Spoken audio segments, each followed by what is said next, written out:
Assalamualaikum warahmatullahi wabarakatuh. Alhamdulillahirrahmanirrahim. Wa salatu wassalamu ala asyrofil anbiya'i wal mursalin sayyidina wa maulana Muhammadin wa ala alihi wa sahbihi ajma'in. Pertama-tama marilah kita panjatkan syukur kehadirat Allah Subhanahu wa taala pada pagi hari ini, diberi kenikmatan dan kesempatan Allah Subhanahu wa taala sehingga dapat berkumpul bersama di tempat yang kali ini dalam rangka mengikuti kajian talim atau sejarah pada setiap hari Ahad pekan yang keempat ya pada hari ini dalam tanggal 2 Jumadil Akhir 1447 Hijrah yang bertepatan dengan tanggal 23 November 2025. Semoga kajian pada hari ini dapat meningkatkan keimanan kita di dalam beribadah. Insyaallah. Salawat dan salam semoga tercurahkan kepada junjungan kita Nabi Muhammad sallallahu alaihi wasallam beserta keluarga, para sahabat, tabi'in dan mu'minin sampai kepada kita sebagai umat hingga akhir zaman. Bapak Ibu sama si budiman yang saya hormati, kajian pada subuh hari ini seperti biasa akan disampaikan oleh yang terhormat Bapak Ustaz dan Bapak Ruslan, dan alhamdulillah beliau sudah berada di tengah kita. Pada kesempatan kali ini beliau akan menyampaikan materi yang berjudul kisah pemuda yang minta izinnya untuk berjinah kepada Nabi Muhammad SAW. Mari kita simak bersama. Semoga apa yang kita sampaikan akan menambah ilmu bagi kita dan meningkatkan iman dan kualitas ibadah kita sehari-hari. Di akhir acara barangkali ada pertanyaan dari para jamaah, insya Allah akan dijelaskan oleh Pak Ustaz.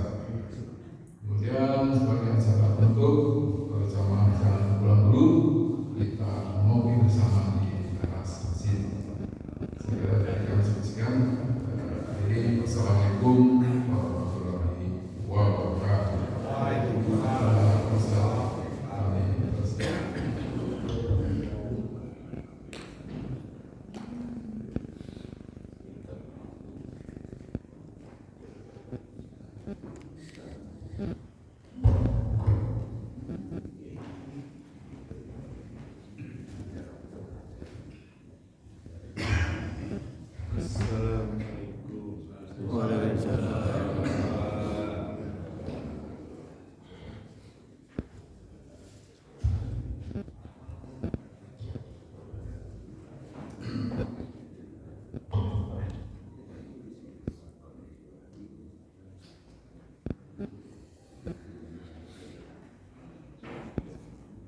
Alhamdulillah alladzi bi ni'matihi tatimmu shalihat wa asyhadu an la ilaha illallah wahdahu la syarika lah wa asyhadu anna Muhammadan abduhu wa rasuluh amma ba'd. Hadirin ikhwati iman, Bapak Ibu jamaah salat subuh Masjid Nurul Iman rahimahullah. Mudah-mudahan Allah merahmati kita semua. Alhamdulillah, setelah barusan kita selesai melaksanakan salat subuh secara berjamaah, dilanjutkan dengan tolak ilmu. Mudah-mudahan semua ketaatan kita ini dicatat dan diterima oleh Allah sebagai amal saleh. Sebagaimana biasa di Ahad subuh pekan keempat, jadwal saya untuk murojaah ilmunya, untuk mengulang ilmu-ilmu yang sudah disampaikan oleh para pendahulu kita, supaya ingatan kita sekali lagi di murojaah. Alhamdulillah di Ahad subuh pekan keempat bulan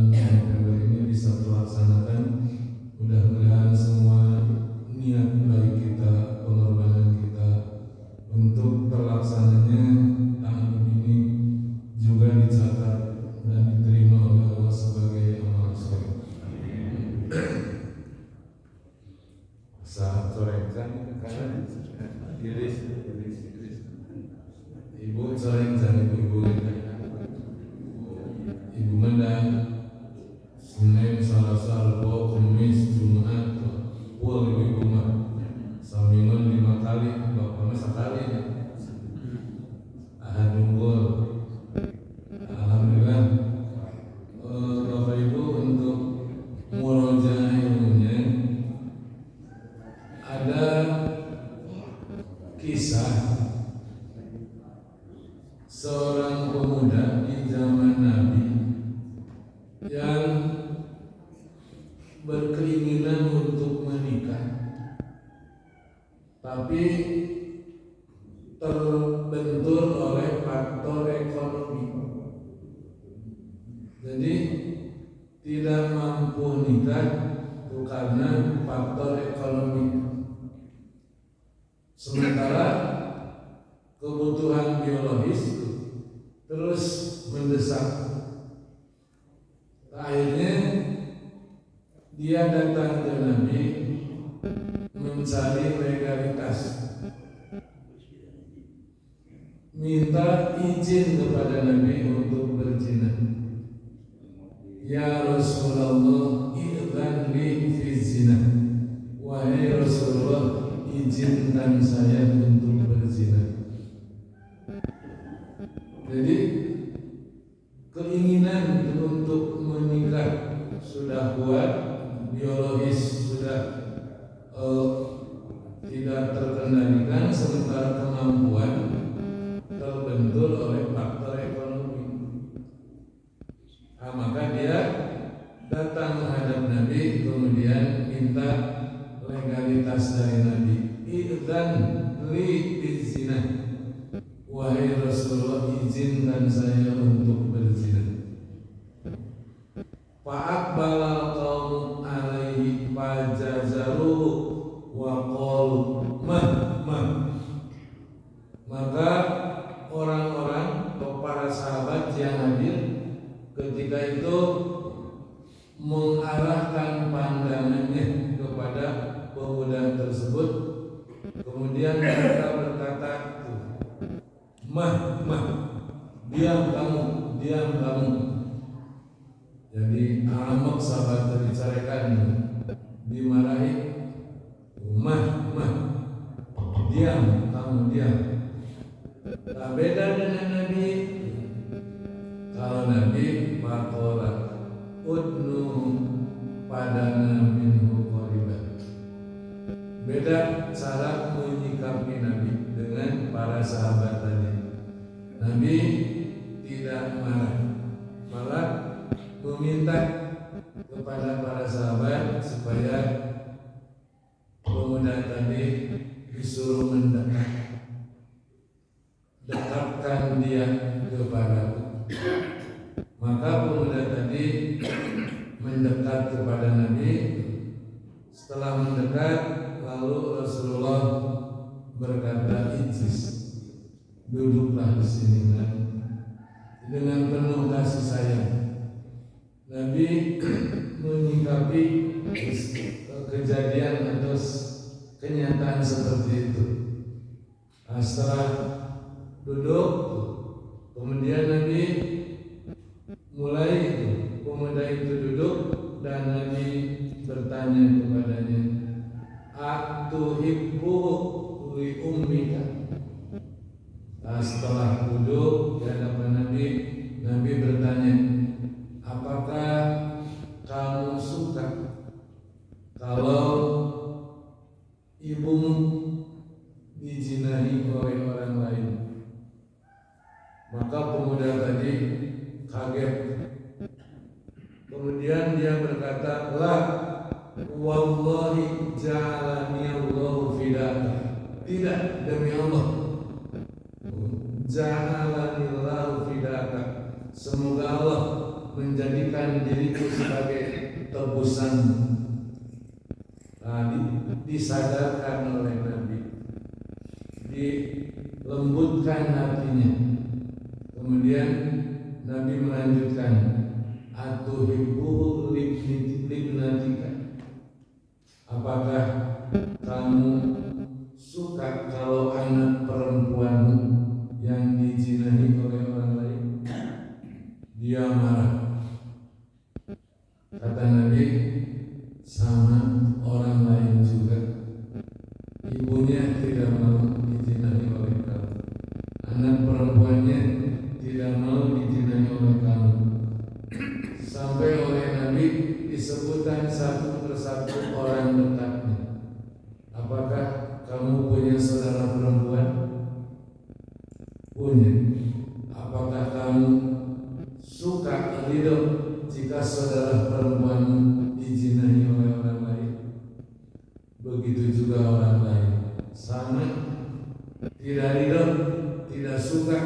jika saudara perempuannya dijinahi oleh. Terus apakah kamu suka jika bibimu dari pihak bapakmu dijinahi? Apakah kamu suka jika bibimu dari pihak ibu dijinahi? Nabi terus berkata menyadarkan kepada laki-laki tersebut. Jadi dengan logika Nabi sampai si laki-laki tersebut sadar. Setelah itu Nabi memegang dada pemuda tadi, kemudian berdoa, Allahumma gfir lahu wa tahhir qalbahu wa hassin farjahu. Allahumma gfir lahu, ya Allah ampunkanlah dosa dia, wa tahhir qalbahu, dan sucikan, bersihkan hatinya, wa hassin farjahu, dan pelihara farjinya. Ini 3 doa Rasulullah. Ya Allah, ampunkan dosa-dosa dia, sucikan, bersihkan hatinya, dan jaga, pelihara farjinya. Di dalam hadis lain, Rasulullah mengapresiasi kepada seseorang yang mampu untuk menikah. Ketika seseorang mampu memelihara farji, menjaga farji sampai ke jenjang pernikahan, maka oleh Nabi diapresiasi orang tersebut telah menjaga, telah menyempurnakan setengah agama. Rasulullah bersabda, sesungguhnya seorang hamba apabila telah menikah, idza tazawwajal abdu, apabila seorang hamba telah menikah, faqad istakmala syatra dini, ia telah menyempurnakan setengah agama. Jadi mampu nikah, selamat farjinya, tidak terjerumus kepada nikah, sampai kepada pernikahan selamat. Oleh Nabi diapresiasi, orang tersebut telah menyempurnakan setengah agamanya.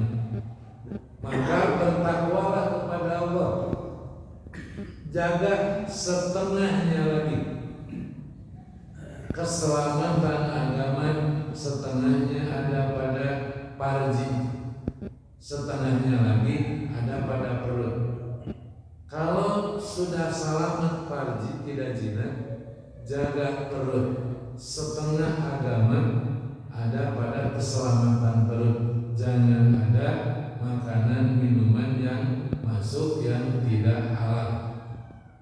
Maka ketika seseorang mampu menjaga farjinya, menjaga perutnya, sempurna agamanya. Nah, nikah dalam Islam tidak diperberat, tidak diperberat. Rasulullah tidak memberatkan mahar. Nah, di kita kadang-kadang pernikahan jadi berat. Nyari gedung 3 bulan, nyari tukang rias beberapa bulan. Nah, ini mengaku berat deh, saat dan dina Islam mudah. Tujuan dari nikah itu justru untuk menyelamatkan farji. Jangan sampai terjerumus kepada zina. Nah, dalam kasus tadi, pemuda tadi saking miskinnya, jadi keinginan untuk menikah sudah kuat, biologisnya sudah mendesak, tapi kemampuan ekonomi, jadi mampu nikah. Tadi faktor ekonomi. Nah, datang menghadap Nabi, minta legalitas dari Nabi. I'lan li bizina, izinkan saya untuk berzina. Jadi bukan berzina, yaitu ingin nikah. Dorongan syahwat sudah kuat, tapi secara ekonomi tidak mampu, sulit. Nah, makanya ketika seseorang melakukan kesalahan, jangan dulu kita menjas jelek, negatif. Lihat dulu latar belakangnya. Dia jatuh kepada dosa itu penyebabnya apa? Jangan dihakimi. Rasulullah mencari tahu penyebab laki-laki tersebut sampai minta izin untuk zina. Ternyata bukan dia berzina, jadi ingin legal. Justru hayang salamat cik dilegalkan benar bingung mampu. Sehingga dalam Islam nikah tidak dipersulit. Dan sebetulnya di kita tidak dipersulit. Dari pihak KUA, misalnya Departemen Agama, itu mempersulit. Orang tua mulai nikahkan. Kadang pangantenan meliwuh yang di gedung. Di Bandung gedung Paralino. Dalam Islam memudah mahar. Rasulullah tidak mensyaratkan mahar harus mahal. Justru sebaik-baik perempuan yang meminta maharnya murah, dan sebaik-baik laki-laki yang memberi mahar mahal. Bagi calon pengantin perempuan, sebaik-baik perempuan yang meminta mahar murah. Jadi tidak berat, tidak memberatkan. Dan ketika memberatkan berakibat fatal.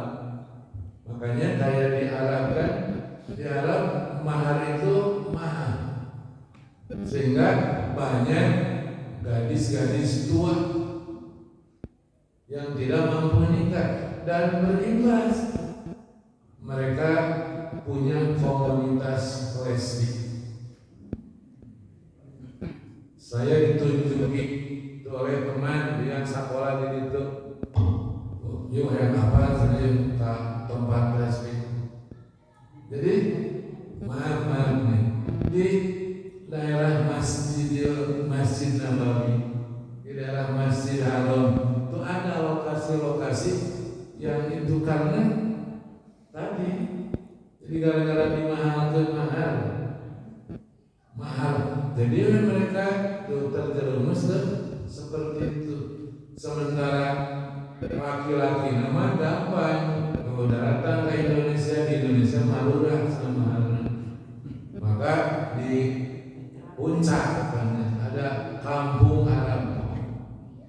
Di Indonesia mah 5 juta sebulan diketesak keraikan. Dinikah mut'ah, dinikah dikawin kontrak tuh nyari ayah mucikarina. Mucikarina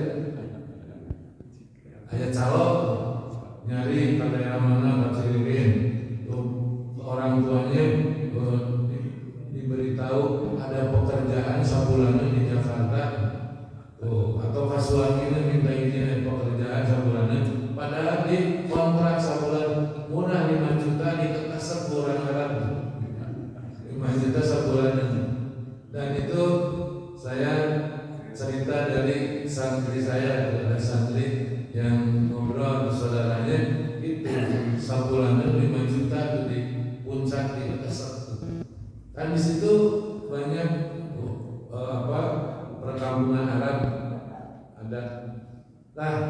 gara-gara mahar jadi banyak gadis-gadis tua. Nah, mereka punya perkumpulan. Nah, sama laki-lakinya juga. Nu mampu ke Indonesia punya perkumpulan homo. Ada perkumpulannya. Nah, jadi Islam tidak memberatkan, murah. Tuh, ada 100.000 mahar jadi. Saya ada tetangga, ibu-ibu datang ke Ustaz, rumah ini pun anak dan anaknya janda. Ya calon kabolona duda terus datang mereka iman sieun cilaka cenah. Makanya jandanya duda teh bahaya cenah. Tapi ibu teh rek kawinkeun teu boga duit cenah. Terus itu nanti calon pengantin bisa luas teu boga duit. Tidak punya uang. Usah pakawinkeun kela dunya bu abdi bisi salah rengkah saya datang ke KUA gitu, ngobrol dengan teman di KUA yang kawin bener tuh kewe catat tanggal sabaraha saksi sampai kalau sudah punya uang datang ke KUA untuk itu diberi kartu nikah. Kan harus bayar sekian sampai nama kawin itu mah betul tidak mampu nanti si laki-lakinya itu maharnya itu 100.000 sok zamannya 100.000 bu 100.000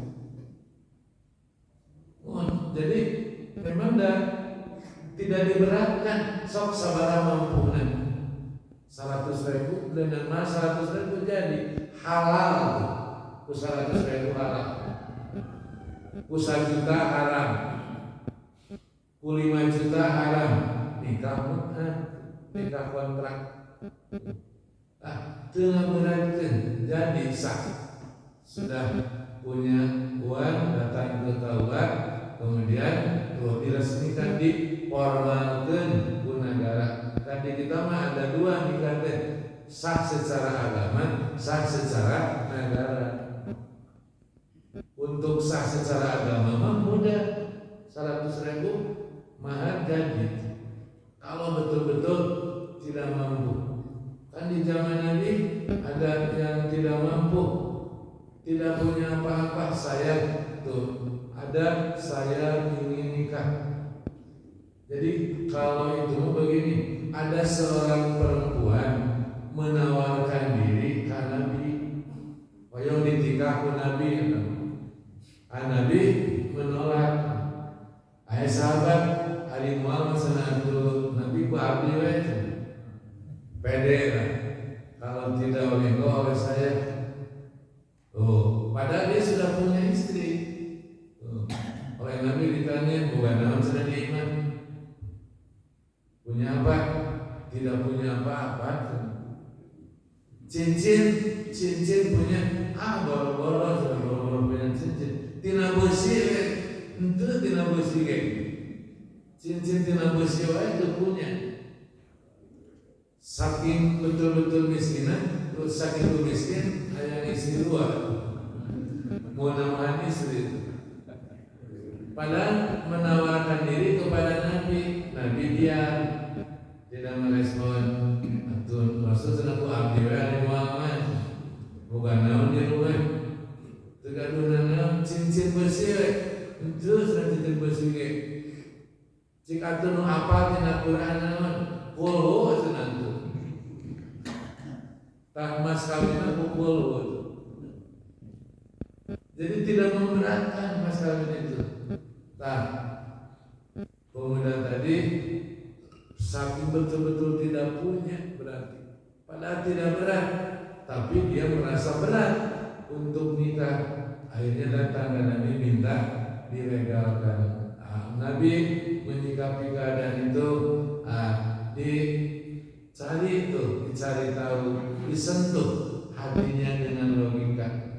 Apakah kamu punya ibu, punya anak perempuan, punya saudara perempuan, bibi, bagaimana kalau ibumu, anak perempuanmu, saudara perempuanmu, bibimu dijinahi oleh orang lain? Nah, ketika si pemuda tadi sadar, marah, nah, Nabi kemudian menyampaikan orang lain juga sama. Jika ibunya, anak perempuannya, saudari perempuannya, bibinya dijinahi oleh kamu, mereka juga sama tidak suka, tidak itu. Kemudian oleh Nabi tadi didoakan, Allahumma gfir lahu wa tahhir qalbahu wa hassin farjah. Ya Allah, ampunkan dosa dia, bersihkan hatinya, wa tahhir qalbahu, bersihkan hatinya, wa hassin farjahu, dan jaga pelihara farjinya.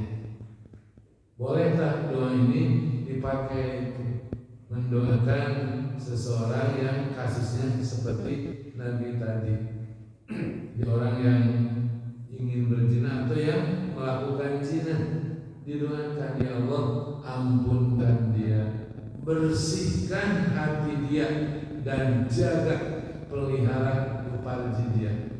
Maka semenjak itu pemuda tadi tidak pernah berzina lagi, dan zina jadi sesuatu yang dibenci. Dan bukan berzina. Jadi dia tadi kan pemuda belum nikah, ingin nikah tapi tidak mampu karena faktor ekonomi. Asugane pun Nabi dilegalkan, mampu nikah zina itu. Nabi tidak. Nah, oleh Nabi setelah dijelaskan, disentuh hatinya, logikanya, kemudian terakhir didoakan. Akhirnya pemuda tadi palam yakun ba'da dzalika tuh al-fata yaltafit ila syai'in. Maka sejak saat itu pemuda tersebut tidak lagi menoleh kepada perbuatan zina sedikit pun. Dalam riwayat lain, setelah itu tak ada perbuatan yang lebih ia benci daripada zina. Tadi nama minta izin, setelah oleh Nabi itu disentuh hatinya, di logikanya dibangunkan, maka setelah itu pemuda tersebut tidak ada yang ia benci kecuali zina. Nah, pelajaran atau faedah dari hadis tersebut, yang pertama, pendidik itu bagaikan dokter. Saat dapat memberikan obat penyakit yang tepat, maka kesembuhan akan dengan izin Allah akan sembuh. Jadi pendidik seperti dokter.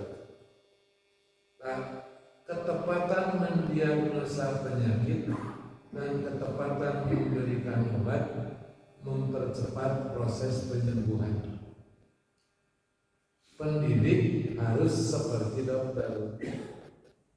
Dokter tadi mendiagnosa penyakit, tepat diagnosanya, tepat memberikan obatnya, maka kesembuhan akan diperoleh dengan izin Allah.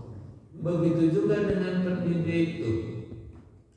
Pendidik merespon kesalahan tidak selamanya harus dengan marah. Seorang pendidik harus menempatkan marah pada situasi yang tepat sehingga marah dapat benar-benar bermanfaat di dalam proses mendidik. Di antaranya situasi yang tidak tepat merespon kesalahan dengan marah dari hadis di atas adalah kesalahan yang muncul karena ketidaktahuan, subhat, adanya sebab yang logis atau alamiah. Kalau tadi sahabat wajajaruhu, sahabat langsung marah sambil menegur, diam kamu. Nabi beda. Nah, pendidik itu tidak selamanya menyikapi kesalahan dengan marah, dengan emosi. Dan sahabat memuji kepada kesabaran Nabi sampai sahabat mengatakan tidak ada guru yang paling bijaksana melebihi Nabi. Di kasus lain nanti ada ceritakan, sudah banyak yang menyampaikan, orang Arab Baduy yang datang ke masjid, ngompol di masjid, sahabat yang lain memarah, sampai dipukul kan, sahabat yang ngompol di masjid bakal marah. Walaupun waktu itu masjid kan baru berupa tanah pasir, apalagi sudah ada karpet. Mau ayat jangan ngumpul di masjid ayat. Sahabat melarang Nabi, biarkan dia sampai selesai kencing. Coba berkencing dimarahi atau malas kencingnya, bahaya. Nabi biarkan sampai selesai. Sudah selesai, sahabat disuruh ambilkan air, seember air, siramkan. Sahabat tadi kesamok, kita manjur Nabi tadi disuruh manjur, tapi tahan. Sudah selesai, disuruh mendekat, dijelaskan ini masjid, apa masjid itu dibangun untuk sholat, untuk baca Quran, untuk mengingat Allah. Tuh kan si sahabat dari Badui tadi mengangguk-angguk, ternyata tidak ngerti, terpaham. Sudah boleh di mana wae, boleh. Maka para sahabat tuh tidak ada guru yang paling bijaksana melebihi Nabi. Ada sebuah buku, satu jilid buku nanti, judulnya Meneladani Kecerdasan Emosi Nabi. Di ada buku judulnya Meneladani Kecerdasan Emosi Nabi. Banyak lawan yang menjadi kawan. Dengan kecerdasan emosi Nabi, banyak lawan yang menjadi kawan. Tadinya tuh memusuhi, jadi mencintai. Tuh, dengan kecerdasan emosi Nabi, bukan kecerdasan intelektual. Tidak selamanya seseorang sadar harus dengan tuh omongan, dengan akhlak, dengan sikap. Makanya Nabi berdakwah tidak dengan satu cara, dengan berbagai cara untuk menyentuh hati orang yang didakwahi. Tidak mesti dengan penjelasan yang panjang lebar, cukup dengan tindakan, dengan sikap, dengan pemberian. Maka dalam satu kasus ada seorang kafir dari daerah Yaman, namanya Sumamah. Sumamah itu sangat membenci Nabi, memusuhi Nabi. Jangankan melihat Nabi, mendengar nama Muhammad disebut, Sumamah muak. Maka banyak sahabat Nabi yang dibunuh oleh Sumamah. Suatu hari Nabi meminta sahabat tangkap Sumamah. Oleh sahabat bingung kumaha nangkap Sumamah, jeger Sumamah teh. Rempuk dirempuk mah anggar we. Akhirnya Sumamah ditangkap beramai-ramai. Setelah tertangkap, Sumamah dihadapkan kepada Nabi. Oleh Nabi dicancang di tiang masjid, diikat di tiang masjid 3 hari 3 malam. Nabi sengaja mengikat Sumamah di tiang masjid. Tujuannya supaya hati Sumamah luluh dengan kegiatan di masjid. target Nabi berhasil. Sumamah yang tadinya memusuhi bahkan berniat membunuh Nabi, luluh hatinya, terpikat oleh sholat, tertarik oleh masjid. 3 hari 3 malam menyaksikan tuh Rasulullah jadi imam sholat. Para sahabat di belakangnya tunduk. Jadi di Bandungan Sumamah begitu hebatnya ajaran Islam. 3 hari 3 malam tuh tidak punya kesempatan untuk kabur, padahal itu dijaga, dicancang cuma di tiang masjid. Tapi hati Sumamah luluh dengan aktivitas para sahabat di masjid, ditambah yang pokok luluh dengan sikap Nabi. Tiap subuh selesai sholat subuh, Nabi menghampiri Sumamah, diajak ngobrol. Apa kabar Sumamah? Dengan tertus Sumamah kepada Nabi menjawab, seperti yang kamu lihat. Nabi pulang ke rumah bawa segelas susu dan roti, dikasihkan ke Sumamah, diminum, dimakan roti.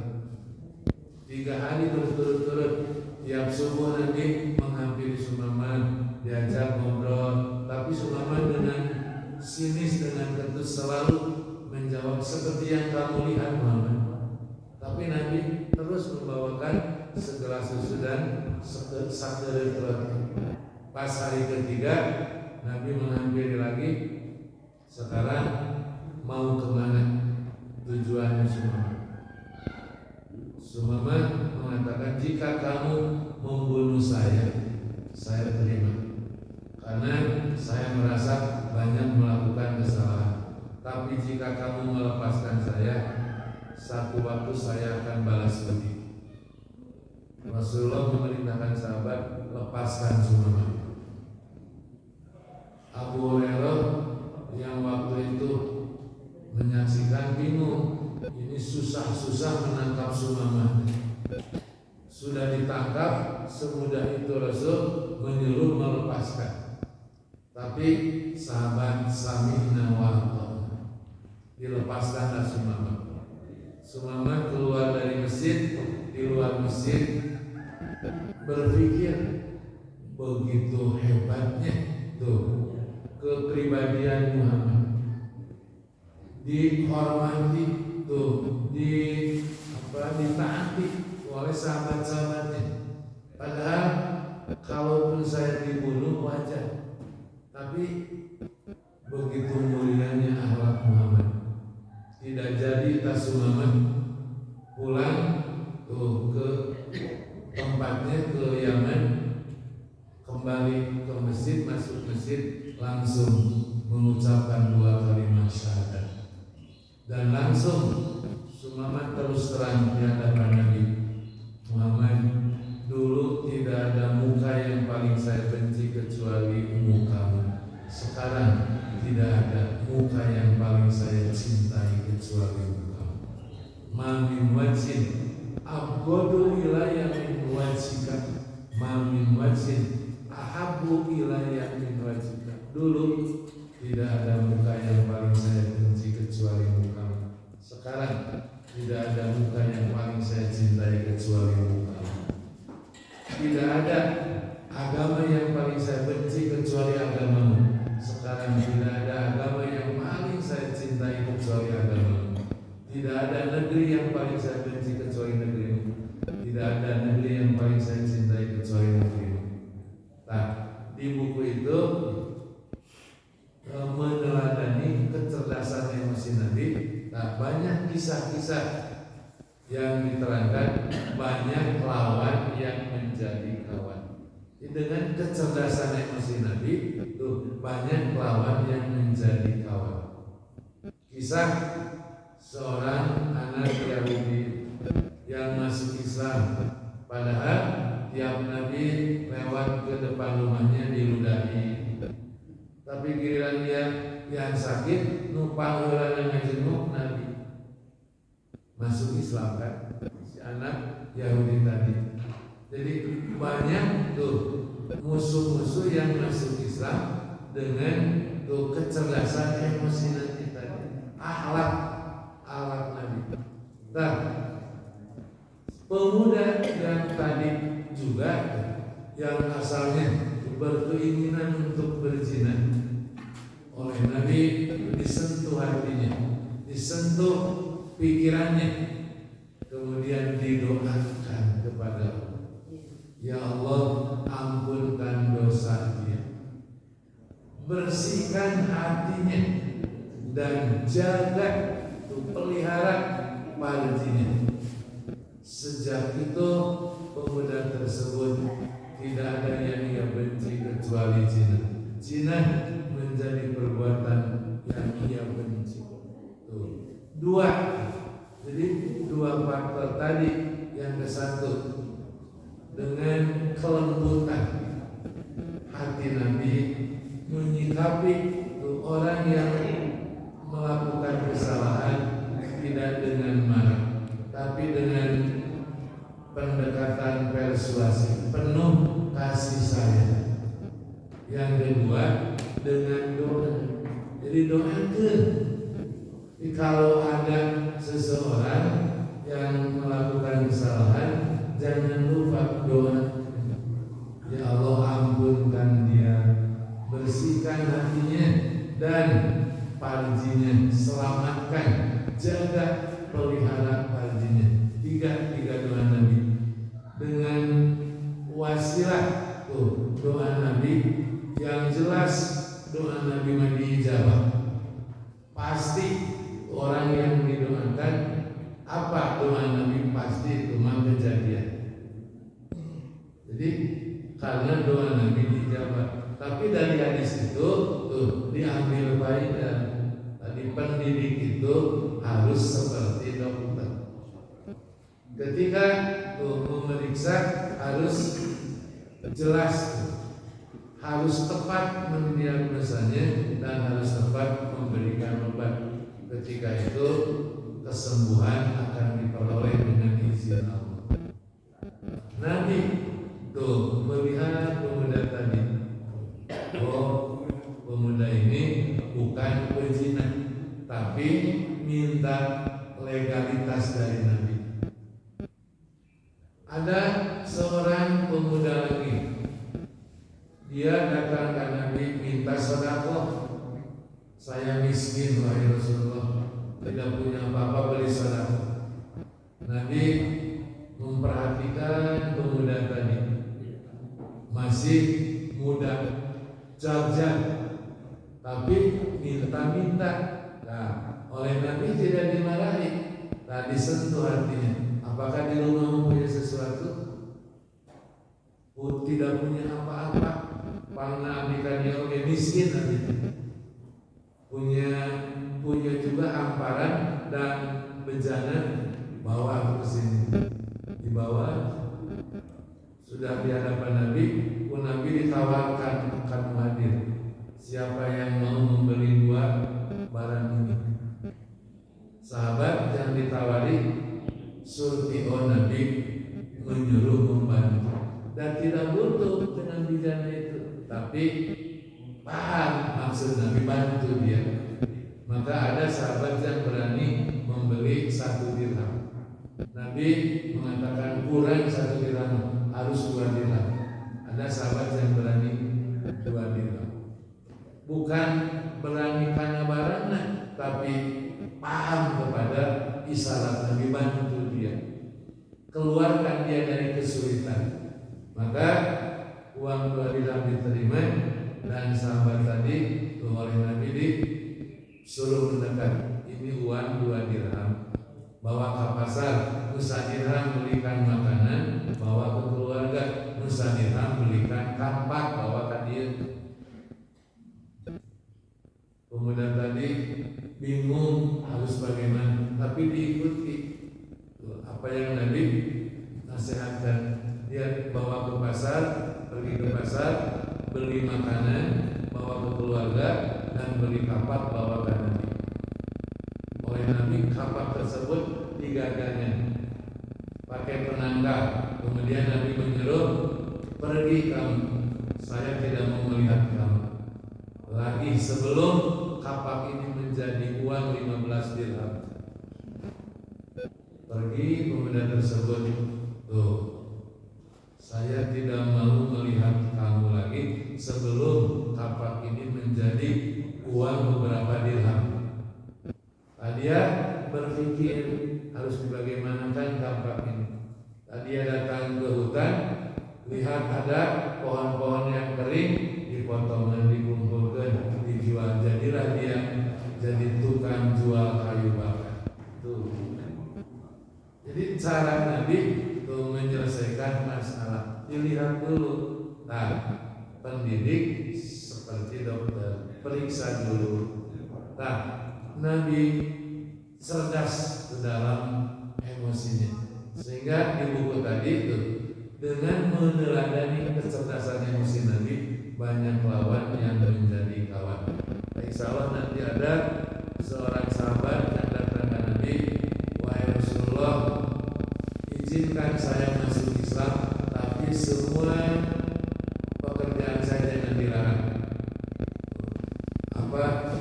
Mencuri jangan dilarang, zina jangan dilarang. Ada bisa. Ya, senang-senang sanggup deh berjanji. Aku juga mau mengajukan saran.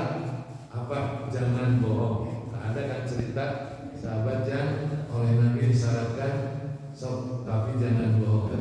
Akhirnya semua perbuatan buruk dia juga ditinggalkan. Itu insya Allah nanti ada kisah seorang pemuda yang dengan meninggalkan bohong semua keburukannya ditinggalkan. Nah, ini mah lebih kepada doa Nabi kepada laki-laki yang ingin berzina. Oleh Nabi didoakan sing dibersihkan hatinya, dijaga kemaluannya, dan diampunkan dosa-dosanya. Maka catatan ditutup kalau ada yang belum bisa ringan.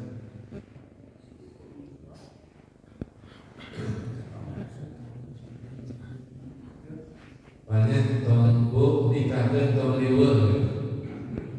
Dina Islam tidak sulit, jangan sampai mahar dimaharkan jadi seperti yang terjadi sekarang di Arab. Gara-gara mahar banyak yang wanita-wanita tua, gadis-gadis tua.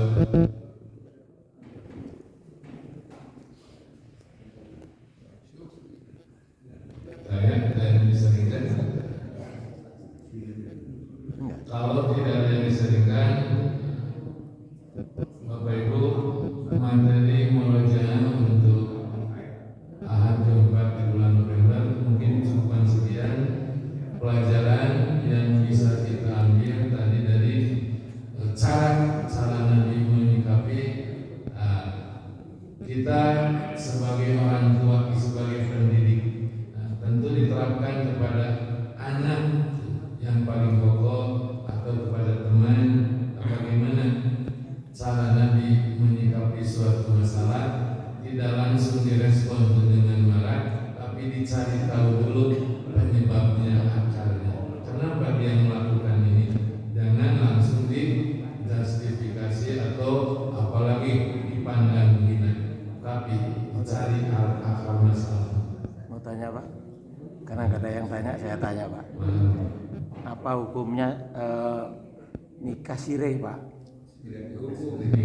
Nikah sirih, iya. Kemudian tapi tidak bilang istrinya. Nah, tidak bilang istrinya kan di tempat jauh, kerja lama gitu. Kemudian nikah sirih, hukumnya bagaimana? Apakah perlu ada izin dari istri? Oke Pak. Boleh. Nikah sirih itu kita nikah sembunyi-sembunyi kayak tadi. Jadi tidak lapor ke Istri. KUA itu. Nah, jadi disaksikan oleh masyarakat komplit, ada saksi, ada wali, tapi itu tidak diketahui oleh KUA, tidak punya buku nikah sirih. Boleh.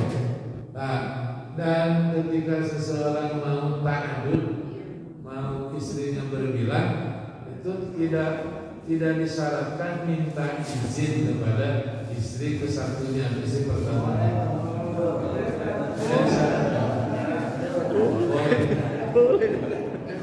Tapi jangan berbohong, asal berbohong. Ada Pak, ini mah betul. Saya ada jemaah ibu-ibu kan sudah lanjut usia itu CLBK, judulnya CLBK. Jadi teman SMP-nya suami ibu ini meninggal. Begitu meninggal, betul cerita itu janda bukan? Betul janda, begitu janda, teman yang SMP-nya datang dan mengutarakan mau menikah. Tidak lapor ketahuan, ada sudah lanjut usia kan butuh legalitas dari KUA itu nanti untuk dokumen kalau punya anak butuh KTP, butuh nanti akte kelahiran, dan sudah lanjut usia maka mau budak-budak. Jadi nikah dari salaman, nah padahal punya istri di daerah Cimahi, nikah dia di Bandung, istrinya tuh aman karena dia kerja di Bandung.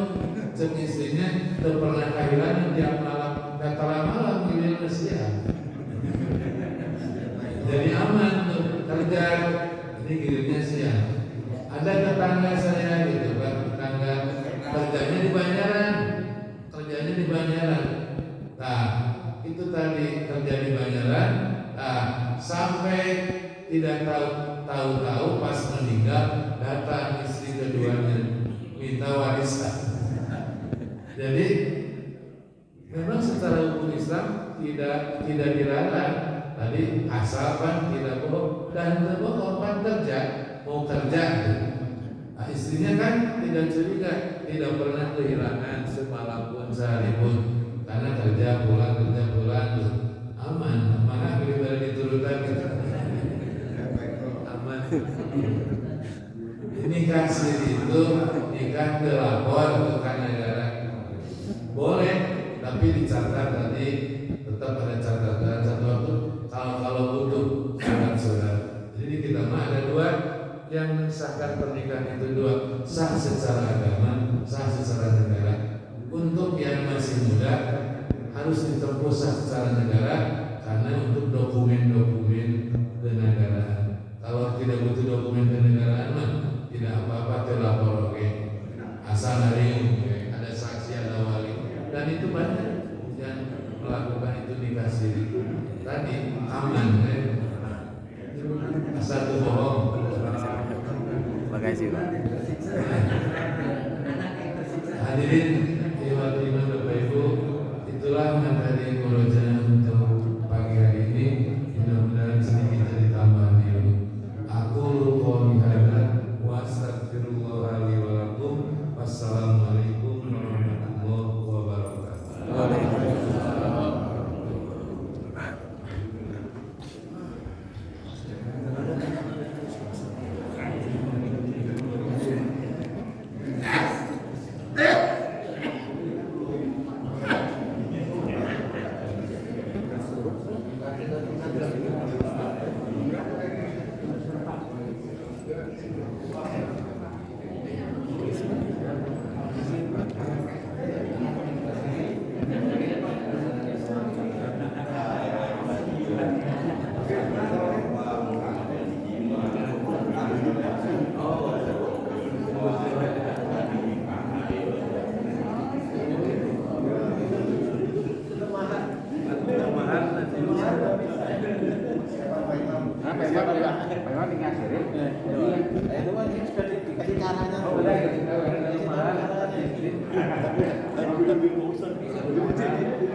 Tahan dulu.